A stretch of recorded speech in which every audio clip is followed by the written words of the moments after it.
Hello guys. तो अगर आपने मास्टर्स डिग्री कंप्लीट कर ली, वो कोई भी सब्जेक्ट से हो सकते हैं, कोई भी फील्ड में हो सकते हैं, जैसे कि आपका आर्ट्स हो सकते हैं, सोशल साइंस हो सकते हैं, या फिर साइंस बैकग्राउंड से भी हो सकते हो। ठीक है। तो जैसे कि ये वीडियो मैं स्पेशली ज्योग्राफी सब्जेक्ट के लिए बना रहा हूँ और मैंने बहुत ऐसे नोटिफिकेशंस देखे, मेरे को इसके बारे में, इस JPF के बारे में आज ही पता चला और मैंने सोचा कि चलो थोड़ा बहुत रिसर्च मैंने किया और उसी के बेसिस पर मैंने एक छोटी सी वीडियो बनाने की कोशिश कर रहा हूँ। तो आज हम समझेंगे कि ये JPF क्या होती है और कैसे ज्वाइन किया जा सकता है कोई भी इंस्टीट्यूशन में JPF के तौर पर। हमने सभी सुना है कि JRF, ठीक है, जैसे कि net JRF, junior research fellow. तो JPF का मतलब जो होता है वो है जूनियर प्रोजेक्ट फेलो। यहाँ पर देख सकते हो कि मैंने बनाया है थोड़ा बहुत कलेक्ट करके इन्फॉर्मेशन कि junior project fellow is a position offered by various educational and research institutions in India such as the national council of educational research and training, यानी NCERT। अब आप सुन के लग सकते कि NCERT ये तो एडुकेशन के फील्ड में है, ठीक है, तो आपके पास एडुकेशन में डिग्री होना चाहिए या एटलीस्ट BEd होना चाहिए। हालांकि ऐसा नहीं है। मैंने आपको बहुत सारे नोटिफिकेशंस दिखाऊंगा जहाँ पर आप जाके इसके बारे में पता लगा सकते हो कि डिटेल में क्या है एक्चुअल चीज़, ठीक है। और NCERT के अलावा भी और भी बहुत सारे इंस्टीट्यूशंस है जिसके नाम मैं बाद में लेता हूँ, आपको बताता हूँ, ठीक है। तो इस पोजीशन के बारे में एक बार जान लो कि JPF जो होती है एक शॉर्ट टर्म, मतलब ये टेम्पोररी पोजीशंस होती है as a research fellowship for individuals who have recently completed their master's degree and are interested in pursuing research in a particular field। तो ये पोजीशन उन लोगों के लिए ज़्यादातर केस में बेनिफिशियल होगा। मेरे को ये लगता है कि मान लो मैंने या कोई मास्टर्स डिग्री कंप्लीट कर ली, अब उसका नेट वगैरह जो है मान लो निकल गया या नहीं निकला, बट उसका गोल है कि मैं PhD करूँगा, ठीक है, मैं PhD करूँगा। तो उन केस में उन लोगों के लिए सूटेबल है। क्यों, मैं बताता हूँ। देखिए, यहाँ पर जो एक्सपीरियंस आपको मिलेगा वो आपका रिसर्च के रिगार्डिंग मिलेगा। तो डेफिनेटली ये टेम्पोररी से जो पोजीशन से आप जो एक्सपीरियंस गैदर करोगे वो डेफिनेटली, अगर आपका गोल है कि रिसर्च करना, PhD करना, तो वहाँ पर जाके मदद कर सकते। अगर आपने मास्टर्स डिग्री कंप्लीट कर ली और नेट JRF जो है अभी तक क्लियर नहीं हुआ है, तो आप उसका प्रिपरेशन करते रहो या फिर कुछ करते रहो और साइड में ये करते रहो, ठीक है। मतलब डेफिनेटली प्रेशर आई होप कि बहुत ज़्यादा होंगे, आप कैसे होंगे वो तो मेरे को नहीं पता, बट या दिस इज एन ऑप्शन कि आप किस टाइम में इसे ज्वाइन कर सकते हो। अब मेरा सिचुएशन बता रहा हूँ आपको कि मैं अभी BEd कंप्लीट, मेरा इससे नेक्स्ट मंथ में एग्ज़ाम हो जाएगा, तो मेरा BEd कंप्लीट हो जाएगा, ठीक है। BEd कंप्लीट करने के बाद तो मतलब जॉब का जो सिचुएशन है, जॉब मार्केट का जो सिचुएशन है अभी, तो ज़्यादातर केस में बहुत टफ है, ठीक है। अब मैं इस पोजीशंस के लिए अप्लाई कर सकता हूँ। तो क्या होता है कि मैंने देखा कि रिम्यूनरेशन भी मोटा मोटी ठीक ठाक है। जैसे कि मान लो काफ़ी टाइम 25,000 भी मेरे को दिखा एक जगह NCERT के एक पोजीशंस पर कि आप, अगर आपके पास नेट है, ठीक है, अगर आपके पास नेट है उस सब्जेक्ट में, आप जिस कोई मान लो मैंने जियोग्राफी से हूँ, तो जियोग्राफी में भी अगर मेरे नेट है और मैंने as a research project fellow join की, तो मेरे को जो रिम्यूनरेशन मिलेगा वो लगभग 25,000 पर एनम होगा। उसके साथ HRA भी मिलेगा, ठीक है। तो काफ़ी हद तक एक जॉब की तरह ही हो जाती है ये लगभग। और आपका अलग से जो एक्सपीरियंस मिलता है, जो एक्सपोजर्स आपको मिलेगा रिसर्च फील्ड में, नया नया चीज़ें डिस्कवर करने को आपको मिलेगा, और वो आपको बाद में जाकर अगर आपने PhD किया तो आपको मदद करेगा, ठीक है। अब बाकी देखते हैं कि ये बेसिकली 6 to 12 मंथ्स के लिए होती है, बट मैंने एक जगह देखा कि ये 5 ईयर में भी हो सकता है, मतलब ड्यूरेशन 5 ईयर तक की हो सकता है। तो बाय द वे ये जस्ट एक्सपीरियंस के लिए 1 साल 2 साल ही मतलब अच्छा होगा। And involves working on a research project under the guidance of a senior researcher और faculty member. The research projects can be in various fields such as education, social sciences, humanities, and natural sciences. The main objective of the JPF is to provide young researchers with an opportunity to gain research experience. तो ये basically क्या, किस लिए ये लोग offer करते हैं? एक तो है इनका फंडिंग का इशू, तो फंड बहुत बच जाएगा, वो तो एक है। और आप जो काम ये करेगा, जो रिसर्चर ये काम करेगा, उसको क्या होगा ना, एक्सपीरियंस गैदर होगा। डेवलप द रिसर्च स्किल्स, आपका रिसर्च स्किल डेवलप होगा। And contribute to ongoing research projects, और आपका एक्सपीरियंस भी होगा। डेफिनेटली आप काम करोगे तो उस रिसर्च प्रोजेक्ट पर जो नाम रहेगा वो आपका नाम रहेगा, और ये आप बाद में आप दिखा सकते हो कि एज ए एक्सपीरियंस सर्टिफिकेट आप दिखा सकते हो। जैसे कि यूजीसी ने नया गाइडलाइंस लॉन्च किया था कि असिस्टेंट प्रोफेसर के लिए कि आपका पास पीएचडी ना भी हो तब भी आप बन सकते हो, क्या एक था ना कि एक्सपीरियंस के बेसिस पर आप बन सकते हो। तो आई होप कि अगर किसी के पास ये सारे एक्सपीरियंस होगा तो मदद कर सकते हैं। डेफिनेटली ये सारे मेरा जो है, मेरा कोई रियलिटी चेक आप बोल सकते हो नहीं है। जो भी मैं आपको बता रहा हूँ ये थोड़ी रिसर्च एंड एजम्पशंस के बेस पर, ठीक है। अब बट जेपीएफ जो है ये पोजीशंस एजम्पशंस पर बेस पर नहीं है, ये प्रॉपर्ली रिसर्च बेस्ड है, ठीक है। तो आप देख सकते हो। अब इसके बारे में आपको भी जानकारी लेना है, और उसके बाद अगर आपके पास आप एलिजिबल हो, ठीक है, जब एडवर्टाइजमेंट आएगा उस एडवर्टाइजमेंट के अकॉर्डिंग अगर आप एलिजिबल हो तो आपको अप्लाई करना पड़ेगा, ठीक है। अब देखो कि the program also aims to encourage young researchers to pursue a career in research and academia to apply for a JPF position. Candidates need to have a master's degree in a relevant field and meet the eligibility criteria set by the institution offering the fellowship, ठीक है। तो masters degree जो है minimum degree होता है जेपीएफ के लिए, उसके साथ नेट अगर हो जाए तो अच्छा होता है। काफ़ी टाइम मैंने देखा कि नॉन नेट के लिए जो रेमुनरेशन था वो 23 था, और जो जिसके पास नेट होगा उसके लिए रेमुनरेशन था 25,000। तो इस तरीके से डिफरेंस आ जाता है, ठीक। अब the selection process typically involves a written test and interview. तो मैंने आज जितने भी नोटिफिकेशंस पढ़े बेसिकली एनसीईआरटी की ही था, और एक क्या फॉरेस्ट एंड रिसर्च ऐसे करके एक डिपार्टमेंट का था। मैंने नोटिफिकेशन देखा, वो एडवर्टाइजमेंट एक्सपायर्ड हो गया, मतलब डेट चला गया था। तो वहाँ पर क्या देखा कि आपका जो है सिर्फ आपको इंटरव्यू में जाना है, और इंटरव्यू में अपेयर होके सारे डॉक्यूमेंट्स वगैरह ले जाना है, मतलब रिटन टेस्ट नहीं है, ऐसा है, ठीक। अब तो बेसिकली यही हो सकता है, इससे ज़्यादा कुछ नहीं होगा। आपको रिटन टेस्ट देना होगा, काफ़ी टाइम रिटन टेस्ट ना भी देना पड़े तो आपको इंटरव्यू देना पड़ेगा, ठीक है। उसके बाद आपका सिलेक्शन होगा। Overall the JPF program is a great opportunity for young researchers to gain valuable research experience and contribute to ongoing research projects in their field of interest. There are several educational और research institutions. आप देखेंगे कि कौन कौन सी institutions है in India में जो कि इस पोजीशंस को ऑफर करता है, यानी एडवर्टाइजमेंट निकालता है। तो ये जो इन्फॉर्मेशंस, ये लिस्ट मैंने प्रिपेयर किया है, ये सब के बारे में मैंने सबका वेबसाइट चेक नहीं किया है, ठीक है, बट एनसीईआरटी के मैं आपको दिखाऊंगा। और तो ये सारे इंस्टीट्यूशंस है, इस इंस्टीट्यूशंस के वेबसाइट पे जाके आप चेक कर सकते हो कि जेपीएफ के रिगार्डिंग कोई नोटिफिकेशंस आया है कि नहीं।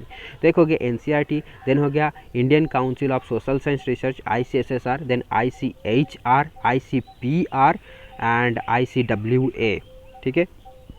अब IITs है, then Indian institute of science education and research IISER, Indian statistical institute, Tata institute of social sciences and university grants commission. तो बेसिकली ये सारे ऑर्गेनाइजेशंस है जो जेपीएफ की पोजीशंस निकालता है, और जो फॉरेस्ट डिपार्टमेंट की मैंने बात की वो इसमें लिस्ट में नहीं है अभी, ठीक है। तो उसका भी एक है, मैं आपको नोटिफिकेशन उन लोगों का दिखाता हूँ, रुको। These institutions offer JPF positions in various field such as education, social sciences, humanities, natural sciences and even मैंने ये देखा कि हिंदी, इंग्लिश, अरबिक, संस्कृत, इन सारे सब्जेक्ट्स में अगर आपका मास्टर्स है तो भी उन लोगों के लिए भी जेपीएफ पोजीशंस निकालता है बहुत सारे प्रोजेक्ट्स के लिए। मैंने आज ही वो नोटिफिकेशन देखा, और आप भी चेक कर सकते हो, जस्ट आपको मैं बताता हूँ क्या कैसे करना है। The eligibility criteria and application process for JPF position may vary depending on the institution and ये सारे तो ठीक है, ठीक।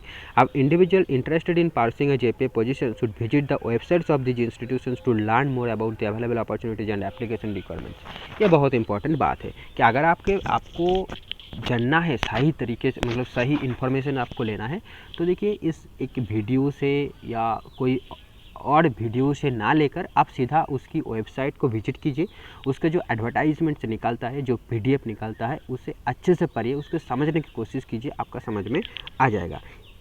इस वीडियो जो है एक इनिशियल इन्फॉर्मेशन देने के लिए मैंने बनाया, इस पर्पस से बनाया कि हम ये सोचते हैं कि यार मास्टर्स हो गए तो इसके बाद क्या करना होगा, कि मास्टर्स करने के बाद बीएड करना पड़ेगा, या स्पेशली हम ह्यूमैनिटी स्ट्रीम से है, आर्ट स्ट्रीम से है, तो बेसिकली मास्टर्स डिग्री करने के बाद कोई वैल्यू नहीं है, मार्केट में कोई वैल्यू नहीं है, ऐसा हम सोचते थे। ठीक है, बट नहीं, ऐसा नहीं है। अगर आप as a research project fellow, ठीक है, JPF यानी project fellow, as a project fellow भी आप काम कर सकते हो, और ये लगभग जॉब की तरह एक हो जाता है, और काफ़ी सारी एक्सपीरियंस भी आप गेन करोगे, जो कि बाद में आपको रिसर्च फील्ड में मदद करेगा। डेफिनेटली कोई और फील्ड में नहीं करेगा, बट रिसर्च फील्ड में बहुत मदद करेगा।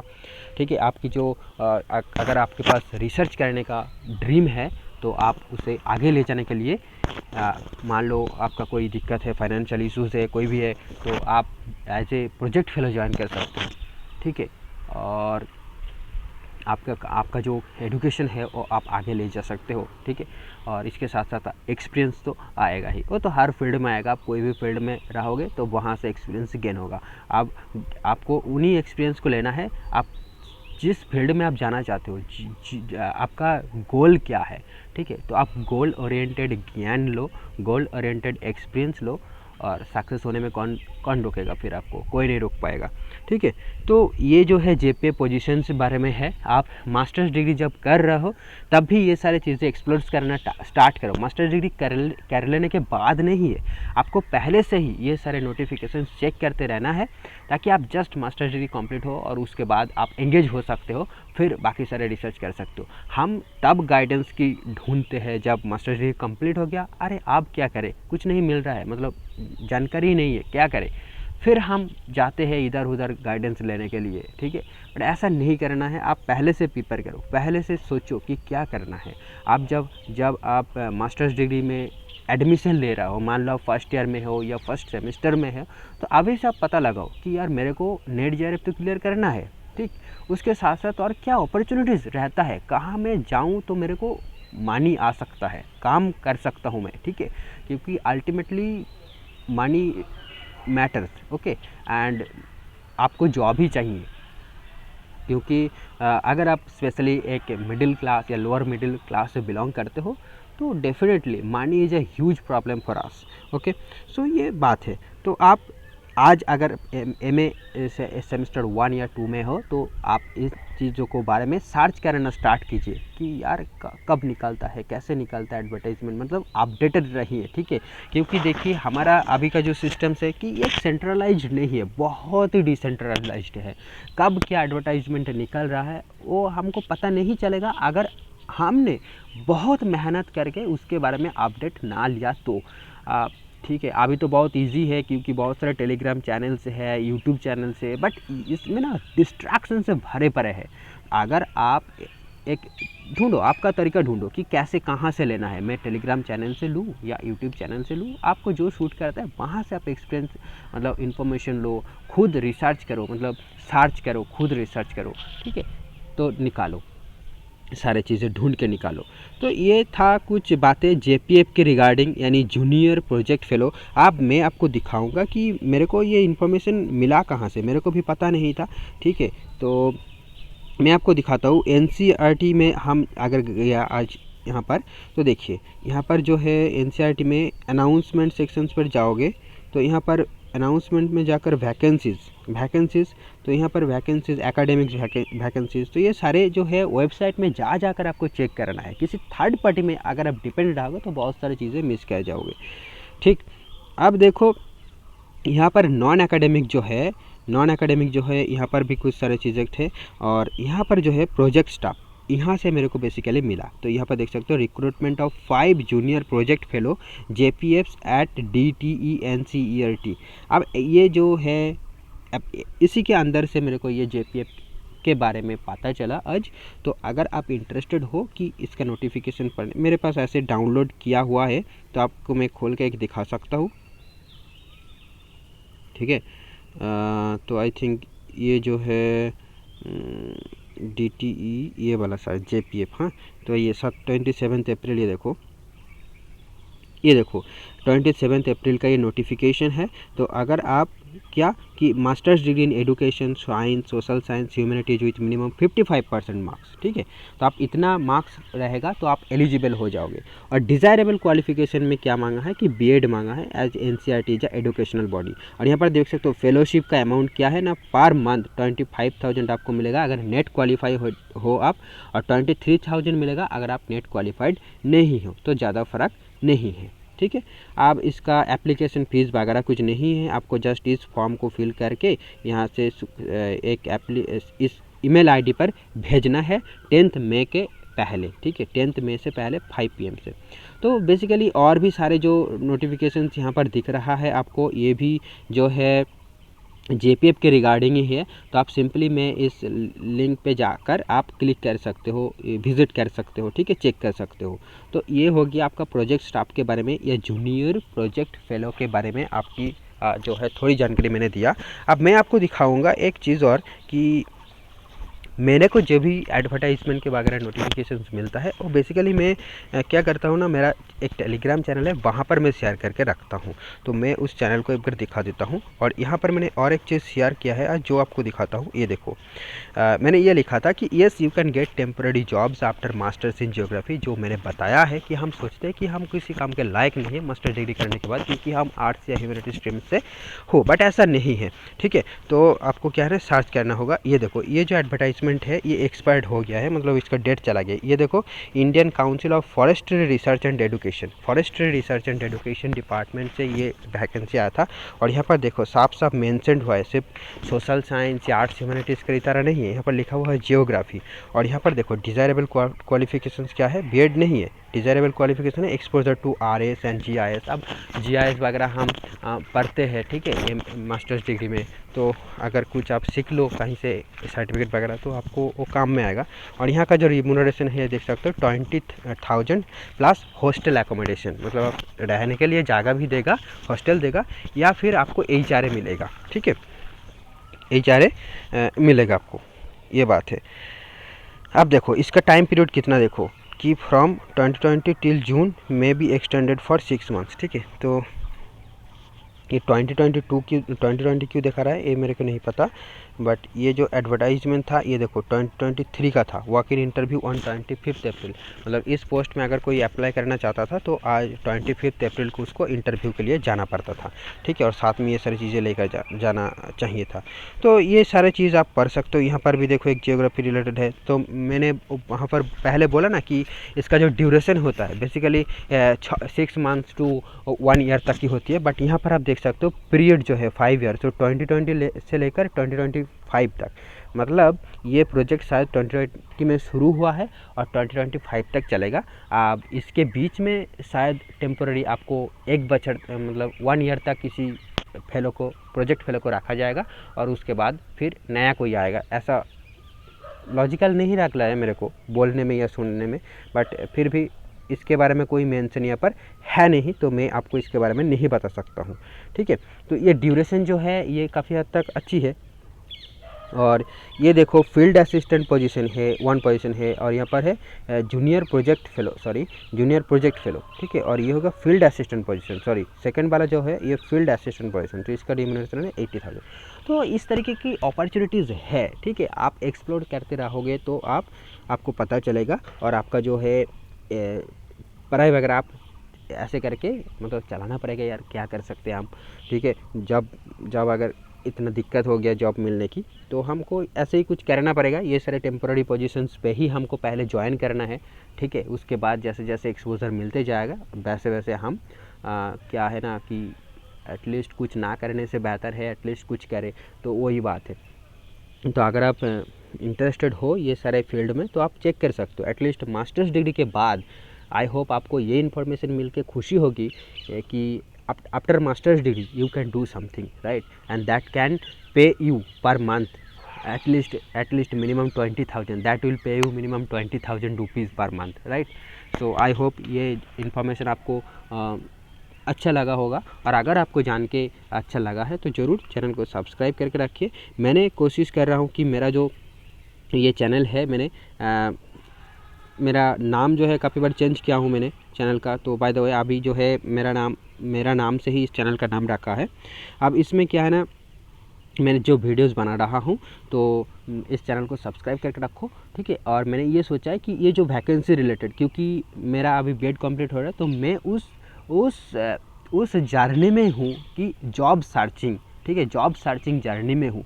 तो मेरे को जैसे जैसे इन्फॉर्मेशन मिलते रहेगा वैसे वैसे मैं आपको भी अपडेट करते रहूँगा, क्योंकि मैं यूट्यूब को भी एज ए साइड हसल में परस्यू कर रहा हूँ, ये बोल सकता हूँ। तो आपको अपडेट मिलते रहेगा, यूट्यूब में भी मिलेगा, और जो भी नोटिफिकेशन वगैरह, मतलब जब वीडियो बनाने के टाइम नहीं मिलेगा तब उसका जो अपडेट है वो इस टेलीग्राम चैनल पे आपको मिल जाएगा। इस टेलीग्राम आप मेरा चैनल से भी उस टेलीग्राम चैनल को एक्सेस कर सकते हो, जैसे कि यहाँ पर अबाउट में लिंक दिया हुआ है, ठीक है। और अगर आपको आप मेरे को सपोर्ट करना चाहते हो तो आप जस्ट इस लिंक पर क्लिक करके पे व्हाट यू वांट लिंक पर क्लिक करके आप you can pay uh small amount, जैसे कि मान लो आप 5 रुपीज़ भी सेंड कर सकते हो, 1 रुपीज़ भी सेंड कर सकते हो, और एक पर्सनल मैसेज भी मेरे को भेज सकते हो, ठीक है। तो thank you friends, thanks for listening and keep learning, keep updated, and definitely no one can stop you from success. Thank you friends.